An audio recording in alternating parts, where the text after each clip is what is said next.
Bom dia, estamos de volta a falar direito, esta semana com Jorge Brito Pereira, sócio da J-Legal e autor de uma tese sobre o mercado de capitais. Jorge, há bocadinho estava a mencionar o facto do mercado de capital português não ser propriamente muito dinâmico. Hoje em dia há uma profundíssima concorrência regulatória entre mercados. Quer concorrência na regulação propriamente dita, quer concorrência nas próprias bolsas de valores. E isto tem criado vários momentos, vários efeitos de polarização. Primeiro, nos Estados Unidos. Segundo, durante alguns anos na Bolsa de Londres. Hoje em dia, com o Brexit, esse efeito tem-se vindo a deslocar de alguma forma para bolsas como a Bolsa de Amsterdão e a Bolsa de Paris. E terceiro, em bolsas do Extremo Oriente, nomeadamente a Bolsa de Hong Kong e a Bolsa de Singapura. Estas bolsas têm vindo a concentrar todo o mercado. E as outras todas transformam-se em periféricas, e bolsas que já eram periféricas, como é o caso da Bolsa Portuguesa, transformam-se em bolsas ultra-periféricas. Quer dizer, eu nas então, minhas aulas... E como é que se pode combater isso? Bom, eu acho que isto só se pode combater começando a atacar os problemas muito a montante. Há várias formas de combater isto. Há formas que são aqueles quick wins que se podem tentar, e passam por criar um regime fiscal especialmente atraente, que consiga atrair, por exemplo, é aquilo que durante muitos anos praças financeiras europeias como o Luxemburgo e a Holanda procuraram fazer, criar regimes fiscais especialmente atraentes para que sociedades sintam que é muito melhor irem-se cotar lá do que em outros países. Mas, de forma estrutural, isto só pode ser resolvido desde o princípio. Ou seja, isto só pode ser resolvido criando boas condições para que as empresas nasçam em Portugal, façam o seu caminho de crescimento em Portugal, tipicamente hoje em dia através das chamadas rondas de investimento, e temos muito dinheiro neste mundo novo do private equity e do venture capital, e depois fazendo com que elas se venham a cotar em Portugal. E é um bocadinho uma visão mais holística. É criar as condições para que os unicórnios, como as Farfetch e outros OutSystems, eles que apareceram, façam aqui todo o seu percurso. Mencionou Singapura e Hong Kong, por exemplo. São jurisdições... Não é uma coincidência que nenhum dos unicórnios que nasceu em Portugal esteja cotado em Portugal ou sequer esteja a ponderar fazer a cotação em Portugal. Isto não é uma coincidência. Mas também não é uma fatalidade que assim seja, portanto. Não é. Agora, uma das críticas fortes que faço na minha tese à alteração que foi feita ao regime do Código dos Valores Mobiliários é que o voto plural veio ser permitido apenas para as sociedades cotadas. Ora, eu acho honestamente que isto é uma visão profundamente míope do problema, porque o problema não está nas sociedades cotadas. Quer dizer, o voto plural não é a existência de voto plural que vai fazer com que sociedades comerciais espanholas, francesas ou italianas se venham cotar na Euronext de Lisboa.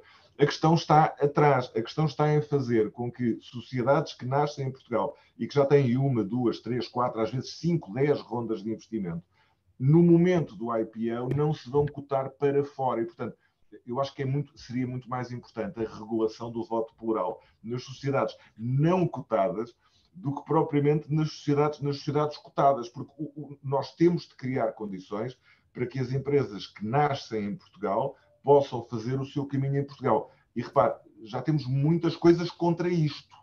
O dinheiro, a maior parte do dinheiro não é português.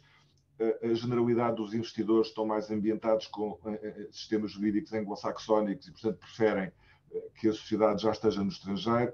Temos um sistema fiscal que está longíssimo de ser competitivo. Temos um quadro regulatório que já temos imensas razões contra isto. Se criamos ainda outras... Mais barreiras, ainda pior. Exatamente. Acha que mostra... de facto que o mercado de capitais tem sido, ou melhor, não tem sido uma prioridade dos governos, o facto dos dois orçamentos do Estado, o último e o anterior pelo menos, não terem uma única medida para o mercado? Sim, eu acho que há o mercado de capitais português. Eu faço uma descrição também na minha tese. Aliás, ainda comecei a escrever a tese ainda antes do relatório da OCDE sobre o mercado de capitais português. É um trabalho extremamente bem feito, encomendado pela CMVM, aponta boas pistas e faz uma ótima descrição. Mais tarde vinha usar algumas dessas conclusões do relatório da OCDE, mas o retrato do mercado de capitais português é muito mau. Eu comecei a trabalhar em temas de mercado de capitais nos anos 90 e sobretudo ali na primeira década dos anos 2000. Entrei em transações, participei em transações fantásticas, muito interessantes. Era entusiasmante ser um advogado de mercado de capitais na última década de 90 e no princípio do ano 2000. Eu hoje em dia, ainda é a cadeira que eu dou na faculdade, eu digo aos meus alunos, quando eles gostam da cadeira, que se quiserem trabalhar em mercado de capitais têm de ir viver para Londres ou para Madrid, porque o retrato é muito mau. Eu diria que há muitas razões. O facto de, durante muitos anos, o governo português não ter encarado o mercado de capitais como uma fonte relevante de financiamento das empresas e de alimentação da economia é uma delas. Muito embora há razões que estão muito para além deste problema. Como eu dizia há bocado, aquilo que está a acontecer no mercado de capitais português está a acontecer porventura em menor medida, mas também está a acontecer na generalidade dos outros mercados de capitais da Europa continental. E isto tem a ver com razões que estão muito para lá daquilo que o governo... Lá está, com a concentração nessas grandes praças e com o facto dos modernos meios de comunicação permitirem fazer coisas que se calhar há 20 ou 30 anos não era possível. Se calhar uma empresa... Exatamente. Filipe, ainda como outra razão... tem muito mais facilidade em cotar-se. E ainda como outra razão que é importante nós não nos esquecermos, que é a popularidade dos organismos de investimento coletivo sob várias formas, do venture capital, do capital de risco, nas suas várias formas, a quantidade de dinheiro que hoje em dia circula naquilo que se chamam rondas de investimento privadas, e fazem com que a empresa não sinta uma inevitabilidade de ir para o mercado. Nós esquecemos que os grandes IPOs das tecnológicas americanas, estamos a falar da Uber, da Amazon, do Facebook, foram feitas depois de 15 a 20 rondas de investimento privado. E, portanto, já não há esta inevitabilidade de ir para o mercado, como aconteceu durante muitos anos em Portugal. E tudo isto contribui para que um mercado que já era periférico se transforme num mercado. Mas acha que o facto de... Mas há também, se calhar, aqui um lado menos negativo.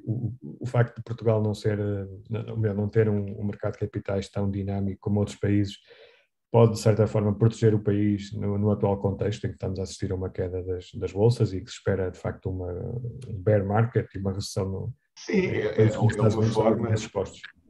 É uma forma extrema de ser otimista, mas sim, de facto isso acontece. Agora, nós temos que pensar que não há economias dinâmicas se não existirem formas acessíveis e eficientes de permitir às empresas aceder a financiamento. Desde logo, não há economias dinâmicas se não existirem bancos saudáveis. Mas em Portugal há uma excessiva dependência da banca, não é? Nós temos aqui vários problemas, quer dizer, nós temos uma dependência da banca num momento muito complicado da banca, porque hoje em dia o negócio bancário vive um dos seus momentos mais complicados na minha vida, que eu me lembro, um excessivo peso regulatório, diminuições... O desafio das fintechs, diminuições enormes da margem bancária. Mas agora com a subida das taxas de juros, se calhar os bancos vão recuperar um bocado essa rentabilidade. Melhorará. Agora, nós temos essa dependência e não temos bancos, eu não direi que não temos bancos saudáveis, eu acho que os bancos são nós vamos continuar a conversa depois de um breve intervalo e vamos precisamente pegar por esse tema do futuro do setor financeiro, que é uma das questões que eu tinha aqui preparada para si. Até já e voltamos já de seguida.